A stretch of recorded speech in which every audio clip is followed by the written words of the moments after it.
नमस्कार बंधुरा रोजकार मतो आजो आरेकटी रेसिपि निये चले एसेछि। आज देखाबो आपनादेरके मात्र 1 कप आटा दिए खास्ता मुचमुचे बिस्कुट बानिये। और ये बिस्कुटटा चा बसिए दिए किन्तु बिस्कुटटा बानानो जाय खूब कम समयेर मধ্যে और भीषण मुखरोचक हय। भिडियोटी प्रथम थेके देखुन, आशा करछि भालो लागबे। आमी एखाने 1 कप चिनि नियेछि, माने एखाने चिनि आछे 150 ग्राम। एरपरे 1 कप जल दिए किछुक्षणेर जोन्नो भिजिए राखबो। एरपरे नियेछि एकटा बड़ो बाटी, एखाने देबो 300 ग्राम आटा और देव एखाने 3 चामच सुजी, माने 300 ग्राम आटाय किन्तु 3 चामचेर सुजी देव। सुजिर परिमाण किन्तु बेशी दिले हबे ना। 1 चिमटी नुन देव। प्रथमे शुकनो उपकरणगुलो भालोभाबे मिशिए निते हबे। और एखाने सुजिटा दिले बिस्कुटगुलो किन्तु खूब सुंदर खास्ता मुचमुचे हबे। एरपर एखाने तेल दिएछि प्राय 50 ग्राम। तेलेर परिमाणटा एखाने बेशी दिते हबे।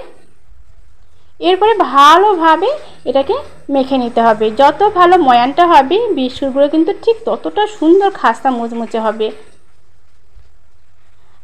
দেখুন ঠিক এমনই কিন্তু হবে। হাতের মুঠো করে দেখাচ্ছি, দেখুন। এরপরে এখানে দেব আগের থেকে যে চিনিটা ভিজিয়ে রেখেছিলাম সেই জলটা দিয়ে ভালোভাবে মেখে নিতে হবে। আর চিনিটা কিন্তু এখানে ভালোভাবে মিশবে না জলের সাথে, একটু দানা দানা থাকবে।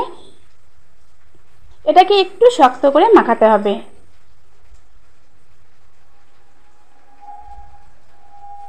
এটা আমার মাখানো হয়ে গেছে। আর দেখুন কতটা শক্ত করে মাখিয়েছি। সাধারণত রুটি যেমন হয় তার থেকে কিন্তু ডোটা শক্ত করে বানাতে হবে। এরপরে আমি এখানে বড় বড় লিচি কেটে নেব। লিচিগুলো একটু বড় সাইজের করে নিচ্ছি। আমি এখানে দুটো লিচি কেটে নিয়েছি।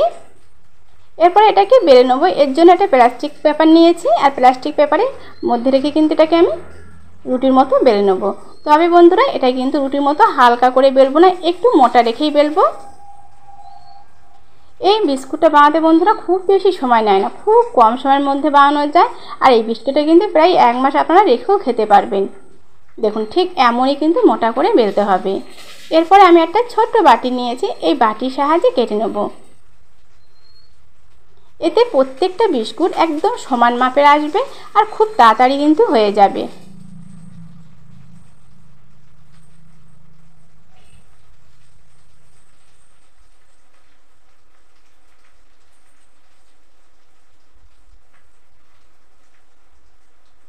আমার এখানে 4টে বিস্কুট বানানো হয়ে গেছে। দেখুন কতটা সুন্দর লাগছে। আর প্রত্যেকটা বিস্কুট কিন্তু সমান মাপেরই চলে এসেছে। একটা থালায় নিয়ে নিয়েছি। এরপরে নিয়েছি একটা টুথপিনের সাহায্যে এগুলোকে ছোটো ছোটো করে ছিদ্র করে নেব, যাতে এগুলো লুচির মতো না ফুলে যায়। এই খাস্তা মুচমুচে বিস্কুটটা বানাতে খুব বেশি উপকরণ লাগে না।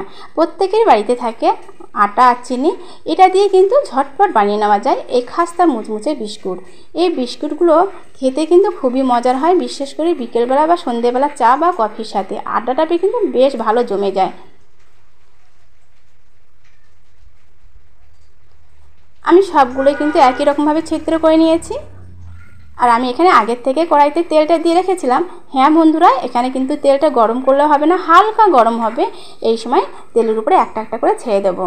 আর এগুলোকে ভাজতে গেলে একদম কম আঁচে রেখে ভাজতে হবে। কম আঁচে রেখে ভাজতে এগুলো কিন্তু খুব সুন্দর ভিতর থেকে মুচমুচে খাস্তা হবে। আর আঁচটা যদি জোরে থাকে উপরের থেকে লাল হয়ে যাবে আর ভিতরে কিন্তু নরম থেকে যাবে, খাস্তা মুচমুচে একদমই হবে না। এগুলোকে ভাজার সময় একদম কম আঁচে রেখেই ভাজতে হবে। আর এগুলোকে একদম ব্রাউন করে ভেজে নেব। ভালোভাবে উল্টে পাল্টে ভেজে নিতে হবে। আর এগুলো কিন্তু এক পিঠ হয়ে গেছে। এরপর এগুলোকে উল্টিয়ে নিচ্ছি। আর এগুলোকে প্রায় 2 মিনিট অন্তর অন্তর আমি এগুলোকে উল্টে পাল্টিয়ে নেব।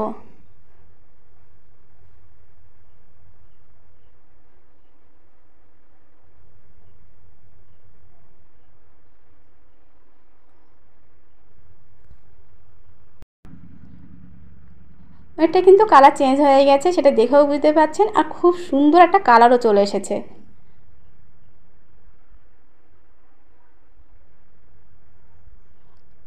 এগুলো আমার ভাজা হয়ে গেছে। এরপর একটা ঝাঁঝির সাহায্যে তুলে নেব। আর একই রকমভাবে কিন্তু আর বিস্কুটগুলো এইভাবে কিন্তু ভেজে নেব। দেখুন বন্ধুরা কতটা সুন্দর হয়েছে। আর চিনিগুলো কিন্তু খুব সুন্দরভাবে উপরের দিকে দেখুন লেগে আছে, দেখতেও কিন্তু খুব সুন্দর লাগছে। আর দেখেও কিন্তু পাওয়া যাচ্ছে বন্ধুরা এই বিস্কুটগুলো কতটা টেস্টি হবে। যেসব বন্ধুরা এখনও আমার চ্যানেলটি সাবস্ক্রাইব করেনি, প্লিজ বন্ধুরা আমার চ্যানেলটি সাবস্ক্রাইব করার জন্য অনুরোধ রইল, যাতে আরও নিত্য নতুন রেসিপি সবার আগে আপনাদের কাছে পৌঁছতে পারে। আর শব্দ শুনেও বুঝতে পারছেন কতটা খাস্তা হয়েছে। একটা ভেঙে দেখাচ্ছি, দেখুন হাত দিলেই কিন্তু বিস্কুটগুলো একদমই গুঁড়ো গুঁড়ো হয়ে যাচ্ছে।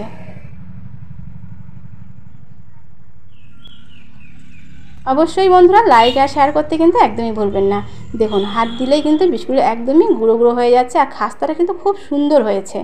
আপনারাও ঠিক একবার এইভাবে বিস্কুট বানিয়ে নিন পরিবারের সবাইয়ের জন্য খুব সহজভাবে। আজকের এই বিস্কুট রেসিপি কেমন হয়েছে বন্ধুরা অবশ্যই কমেন্ট করে জানাবেন। তাহলে বন্ধুরা সবাইকে আজকের মতো নমস্কার। সবাই ভালো থাকবেন, সুস্থ থাকবেন।